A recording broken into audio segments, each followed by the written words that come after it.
இந்தியாவின் தலைநகரமான டெல்லியில் தனி மெஜாரிட்டியில் ஆட்சியமைக்கும் பிஜேபி. தூத்துக்குடியில் பாஜகவினர் பட்டாசு வெடித்து கொண்டாட்டம். இந்தியாவின் தலைநகரமான டெல்லியில் நடைபெற்ற தேர்தலில் பிஜேபி 48 இடங்களுக்கு மேலாக முன்னணியில் உள்ளது. ஆகையினால் தனி மெஜாரிட்டியில் பிஜேபி ஆட்சி அமைக்க உள்ளது.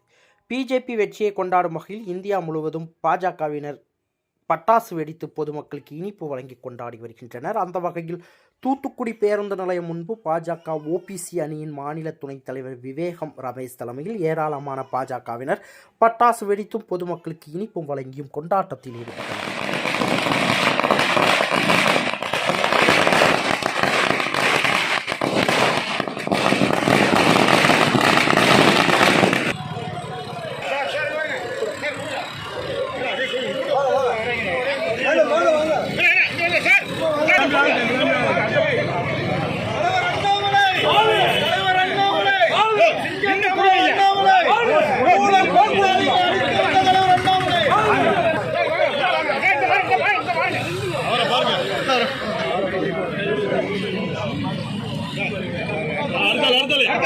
பெல் பட்டனையும் கிளிக் செய்யுங்கள்.